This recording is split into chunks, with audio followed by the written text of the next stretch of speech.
আসসালামু আলাইকুম ওয়া রাহমাতুল্লাহ। স্লোগানের ভিড়ে সালাম হারিয়ে গেছে, আবার সালাম দিচ্ছি। আসসালামু আলাইকুম ওয়া রাহমাতুল্লাহ। আলহামদুলিল্লাহি রাব্বিল আলামিন ওয়াসসালাতু ওয়াসসালামু আলা রাসূলিহিল কারীম ওয়া আলা আলিহি ওয়া সাহবিহি ওয়া আহলি বাইতি আজমাইন। বাংলাদেশ জামাত ইসলামী শহীদানের মার্কাজ ঐতিহ্যবাহী সাতক্ষীরা জেলা শাখা আয়োজিত আজকের এই কর্মী সম্মেলনের সম্মানিত সভাপতি, সম্মানিত জেলা আমির, উপস্থিত বিশেষ অতিথিবৃন্দ, বাংলাদেশ জামাতে ইসলামীর নির্বাহী পরিষদের অন্যতম সদস্য, সাতক্ষীরা মাটি ও মানুষের প্রিয়জন জনাব অধ্যক্ষ ইজ্জতুল্লাহ, অন্যতম সদস্য নির্বাহী পরিষদের জনাব মোবারক হুসাইন, সাতক্ষীরা মাটি এবং মানুষের নেতা এবং প্রিয়জন জনাব মুহাদ্দিস আব্দুল খালেক সহ আঞ্চলিক নেতৃবৃন্দ এবং সাতক্ষীরার প্রিয় সহকর্মী ভাই ও বোনেরা, আমি জানি এই কর্মী সম্মেলন শুধু ভাইদের জন্য, কিন্তু বাসার আঙ্গিনায় আসার পথে অনেকগুলা ছাদে উৎসুক বোনদেরকে আমি দেখতে পেয়েছি। আজকে তাদেরকে আমরা মাহরুম করেছি বলে দুঃখিত। আগামীতে তাদের জন্য কোনো আয়োজন করা হবে বলে আমি প্রত্যাশা রাখি ইনশাআল্লাহ। আপনারা সবাই কেমন আছেন? আল্লাহ রাব্বুল আলামিন ইজ্জতের সাথে আপনাদেরকে ভালো রাখুন। এই মাটিকে আমরা খুব ভালোবাসি। কোরআনের পক্ষে কথা বলতে গিয়ে, আল্লাহর দ্বীনের পক্ষে কথা বলতে গিয়ে, মুসলিম নেতৃবৃন্দের পক্ষে কথা বলতে গিয়ে বাংলাদেশের কোন জেলা এত বেশি জীবন এবং রক্ত উপহার দেয়নি। এই জন্য সাতক্ষীরার অবস্থান বাংলাদেশ জামাতে ইসলামীর কাছে অনন্য উচ্চতায়। আল্লাহ তাআলার দরবারে দোয়া করি, আল্লাহ তাআলা ক্রমাগত ভাবে যেন এই জেলার মর্যাদা বৃদ্ধি করে দেন। সম্মানিত ভাই ও বোনেরা, বাংলাদেশ আমাদের প্রিয় জন্মভূমি। আল্লাহ তাআলার বড়ই মেহেরবানি, দুনিয়ার খুব কম জায়গায় এরকম সুজলা সুফলা শ্যামল দেশ মানুষ পেয়ে থাকে। আমরা এমন একটি দেশ পেয়েছি, মাটির উপরে অফুরন্ত সম্পদ, মাটির গর্ভে অফুরন্ত সম্পদ, সমুদ্রের গর্ভে অফুরন্ত সম্পদ। আমাদের এই সম্পদগুলো জনগণের উপকারে আসছে না। যারা জনগণের ত্রাতা হয়ে কর্তা হয়ে বিভিন্ন সময় দেশ শাসন করেছেন, জনগণের সম্পদ সুকৌশলে চুরি করে তারা তাদের পকেটে ঢুকিয়েছে। এই জন্য বাংলাদেশের জনগণ তাদের প্রাপ্য হিস্সা পায়নি, সুষম উন্নয়ন হয়নি। 15 সালের দিকে কোনো এক রমজানে আমি ঈদ উদযাপন করতে এসেছিলাম এই জেলার শহীদ পরিবারগুলোর সাথে। সকাল 9:30 থেকে অথবা সকাল 10টা থেকে রাত 9:30 পর্যন্ত আমি এই জেলার ভাঙ্গাচোরা খানা খন্দকে ভর্তি রাস্তাগুলা দিয়ে গাড়ি ফেলে আমি এবং আমার সঙ্গী 2টা মোটরসাইকেলে চড়ে সারা জেলা ঘোরার চেষ্টা করেছি। আমি লোকদেরকে জিজ্ঞেস করেছিলাম, আমরা শুনে থাকি উন্নয়নের জোয়ারে দেশ ভাসছে, সেই জোয়ারের সামান্য ছিটাফোঁটা পানি কি এখানে আসে না? বলে যে না, আসে না। কেন আসে না? বলে বর্তমান শাসক গোষ্ঠী সাতক্ষীরাকে বাংলাদেশের অংশ মনে করে না। সাতক্ষীরার উপর তারা জুলুম করেছে, সাতক্ষীরার জনগণের অধিকার দেয়নি। মানুষ খুন করেছে, গুম করেছে, পঙ্গু বানিয়েছে, ইজ্জতের উপর হাত দিয়েছে, সম্পদ লুণ্ঠন করেছে এবং মানুষকে কার্যত তারা তাদের দাসে পরিণত করেছে।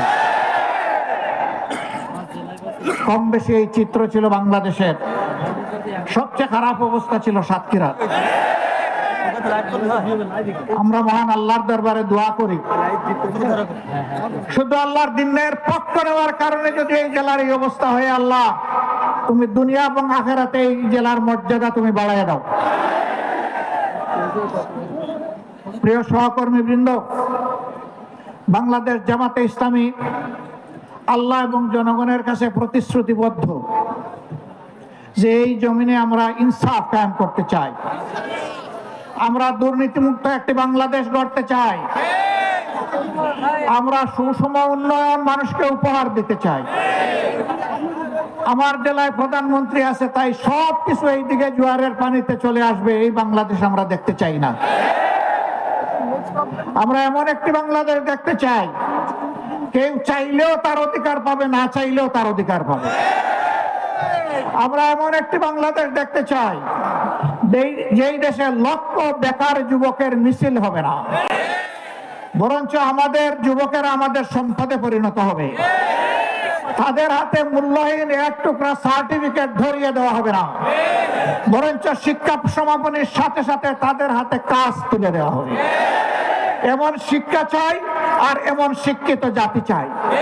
তবে এই শিক্ষা অবশ্যই নৈতিক এবং দুনিয়াবি বা জাগতিক শিক্ষার সমন্বয় হতে হবে। মানুষ যাতে মানুষ হয়, শিক্ষা নিয়ে মানুষ যাতে ডাকাত না হয়, আমরা সেই শিক্ষাটি চাই।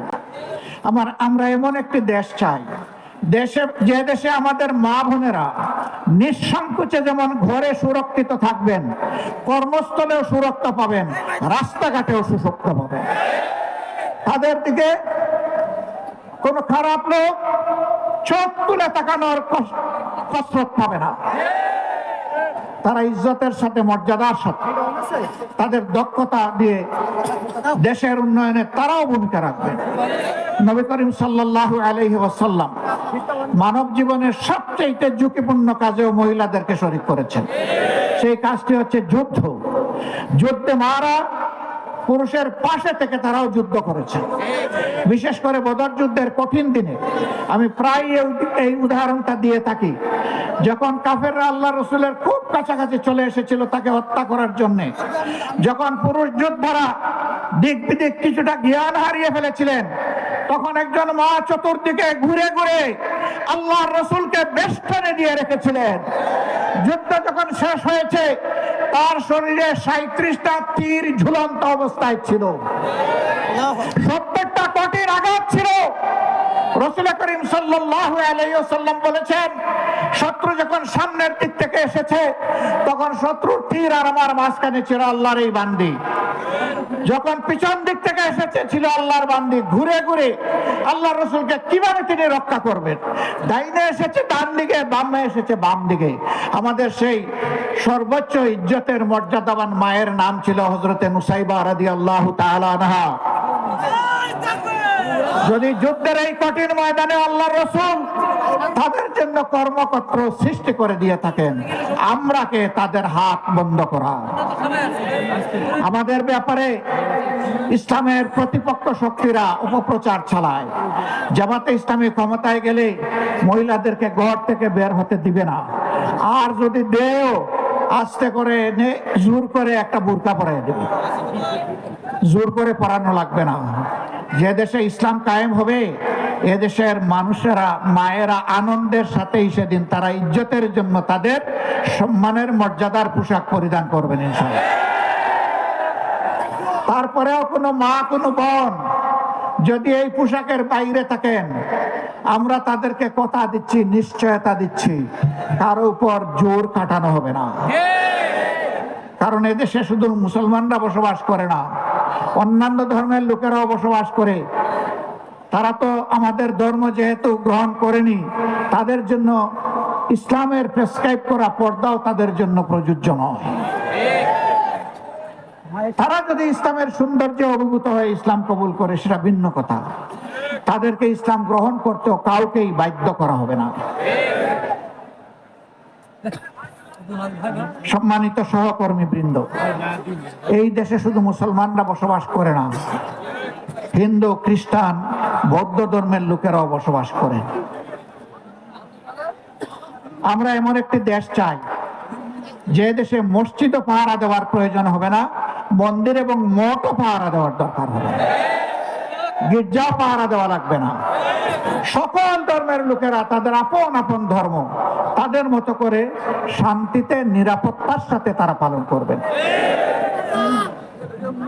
আলহামদুলিল্লাহ, আমাদের দেশটি সাম্প্রদায়িক সম্প্রীতির একটি চমৎকার বাগান, কিন্তু আমাদের বাগানে মাঝে মাঝে হুতুম পেঁচা ঢুকে পড়ে। এই হুতুম পেঁচাদের ব্যাপারে আমাদেরকে সতর্ক থাকতে হবে। আমরা এই সম্প্রীতি নষ্ট করতে দেব না। আমরা এমন একটি বাংলাদেশ গঠন করতে চাই যেখানে মানুষকে তার শিক্ষা কিংবা কাজের ধরন দেখে মর্যাদা দেওয়া হবে না, বরঞ্চ প্রত্যেকটা মানুষকে আশরাফুল মখলুকাত হিসেবে মর্যাদা দেওয়া হবে। আমার দেশের একজন পরিচ্ছন্নতা কর্মী, তিনিও আমার ভিআইপি। তারা যদি 3 দিনের জন্য তাদের কাজ বন্ধ করে, আমরা কেউ ঘর থেকে বের হতে পারবো না। তাদের এই কাজ, কঠিন কাজ আমি করতে পারবো না। তারা কষ্ট করে এই কাজটা আমাদের করে দেন, আমি তাদেরকে স্যালিউট জানাই। সে আমার ভাই, সে আমার বোন, সে আমার এই সমাজকে চালু রেখেছে। যে ভাইটি আমার রিক্সা চালিয়ে জীবন নির্বাহ করে, ও রিক্সা না চালাইলে আমি আমার কর্মস্থলে যেতে পারবো না, আমি তাকে স্যালিউট জানাই। আমি দেখবো না তিনি রিক্সাওয়ালা, আমি এটাও দেখবো না তিনি একজন অতি সাধারণ কম শিক্ষিত মানুষ, আমি তাকে তার কাজের মর্যাদা দেব। এইভাবে সমস্ত মানুষ, মুটে মাঝি কুলি, যে যেখানে আমরা আছি, শ্রমিক, কৃষক, আপামর জনতা, বিভিন্ন পেশাজীবী, যার যার পেশায় তিনি মর্যাদা এবং দায়িত্ববোধের সাথে দায়িত্ব পালন করবেন ইনশাআল্লাহ। সেই সম্প্রীতির বাংলাদেশ যদি আমরা গঠন করতে পারি, তাহলে এই সম্প্রীতির বাংলাদেশকে রোকার সাহিত্য কারোই থাকবে না। এই জন্য আমরা চাই জাতীয় স্বার্থে দল এবং ধর্মের ঊর্ধ্বে উঠে আমরা থাকবো এক। সেই ইস্পাত কঠিন জাতীয় ঐক্য আমরা চাই, যেখানে উলামায়ে কেরাম মর্যাদা পাবেন, পেশাজীবীরা মর্যাদা পাবেন, সকল শ্রেণী পেশার মানুষ মর্যাদা পাবেন। এই যে 24-এর স্বাধীনতা এসেছে এমনি এমনি আসেনি ভাই।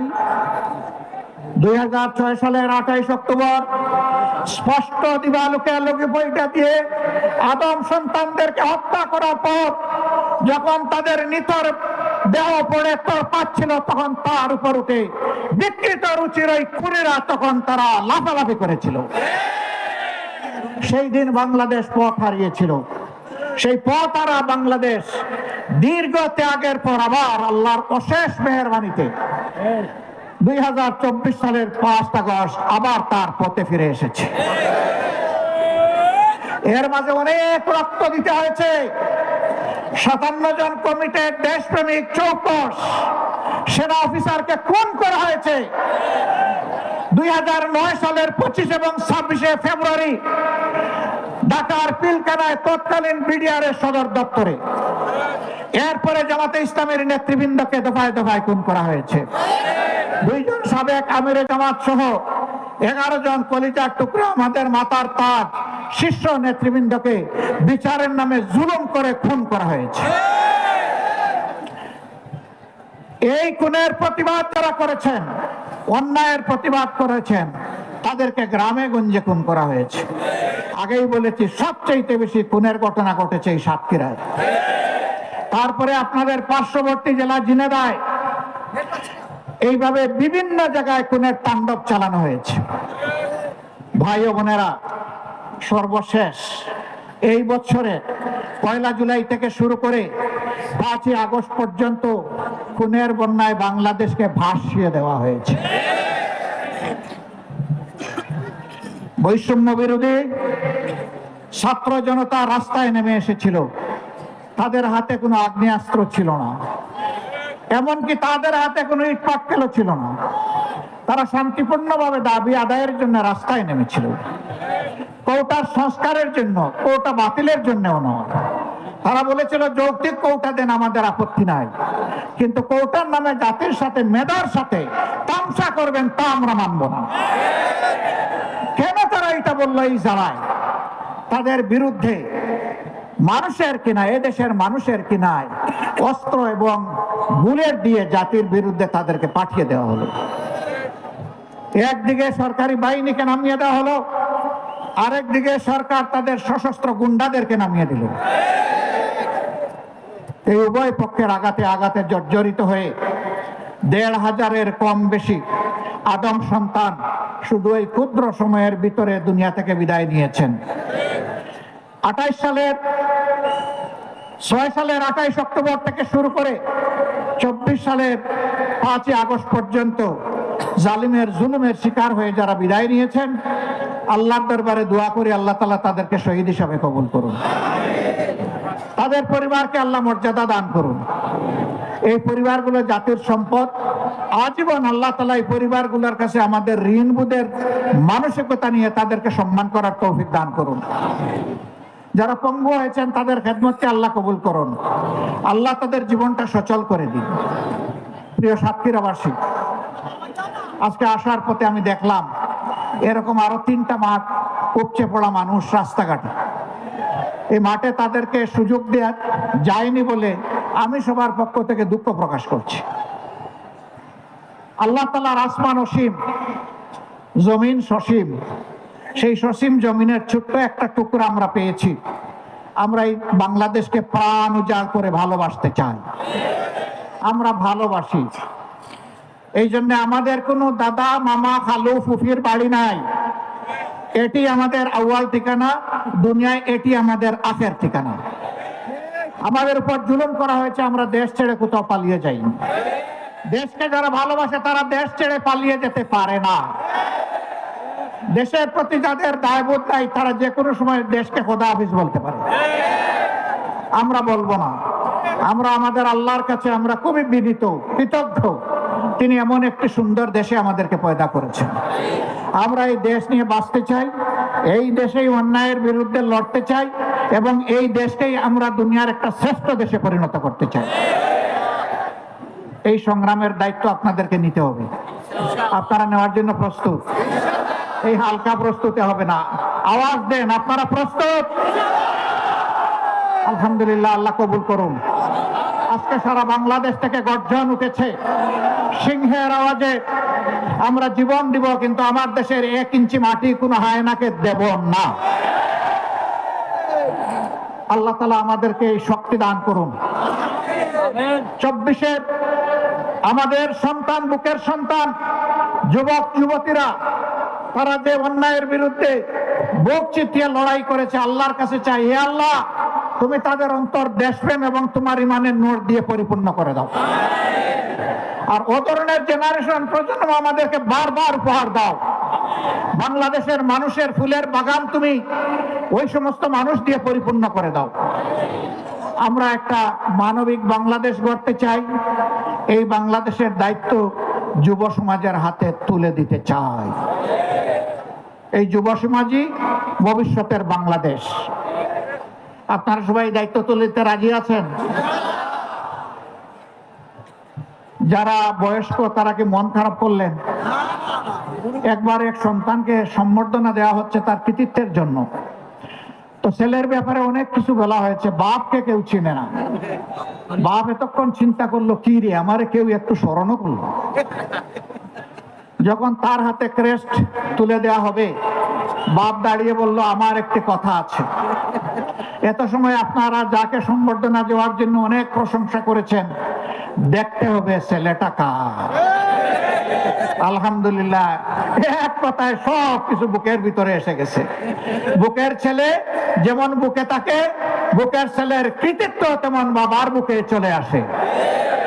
কাজেই আমরা আমাদের সন্তানদের নিয়ে গর্বিত। আলহামদুলিল্লাহ, এমন সন্তান আল্লাহ আমাদেরকে দান করেছেন বলে আমরা আল্লাহ শুকরিয়া আদায় করি।